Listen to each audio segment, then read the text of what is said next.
Big boss Malayalam season 8 അഗ്നി പരീക്ഷയുടെ ആദ്യത്തെ എപ്പിസോഡ് നമ്മുടെ ഹോട്ട്സ്റ്റാറിൽ ഓൾറെഡി എത്തിക്കഴിഞ്ഞു.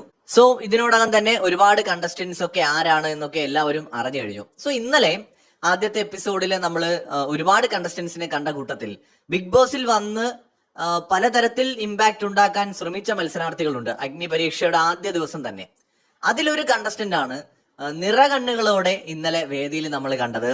എന്തിനാ ഞാനിപ്പോ കരഞ്ഞേ എന്ന് ഒരുപക്ഷെ ആ മത്സരാർത്ഥിക്ക് തന്നെ അറിയുമോ എന്നറിയില്ല. സോ ആരാണ് ആ കരഞ്ഞ് വിളിച്ച ആദ്യത്തെ കണ്ടസ്റ്റന്റ്? അതാണ് ആരാധ്യ ടിയ ആന്റണി. ആരാധ്യ എന്ന് പറയുന്ന കണ്ടസ്റ്റന്റ് ആണ് ഇന്നലെ സ്റ്റേജിൽ നിന്ന് വളരെ വൈകാരികമായിട്ടൊക്കെ കരഞ്ഞത്. എന്തിനാണെന്ന് ചോദിച്ചാൽ സത്യത്തിൽ എനിക്ക് മനസ്സിലായില്ല. 18 വയസ്സുള്ള ഒരു മത്സരാർത്ഥിയാണ്. എന്തായാലും +2 പരീക്ഷയൊക്കെ കഴിഞ്ഞിട്ട് നേരെ ബിഗ് ബോസിലേക്ക് എത്തിയതാണ് എന്നാണ് അദ്ദേഹം പറഞ്ഞത്. എന്തായാലും ബിഗ് ബോസ് എന്ന് പറയുന്ന റിയാലിറ്റി ഷോ എന്ന് പറയുന്നത് സമ്മിശ്രമായി സമൂഹത്തിന്റെ പരിച്ഛേദമാണ്. എല്ലാത്തരം ആളുകളും അതിനകത്തേക്ക് വരാം. അതിനകത്ത് ഭയങ്കര സ്ട്രോങ് ആയിട്ടുള്ള ആൾക്കാരുണ്ടാവും, ഇമോഷണലി വീക്ക് ആയിട്ടുള്ള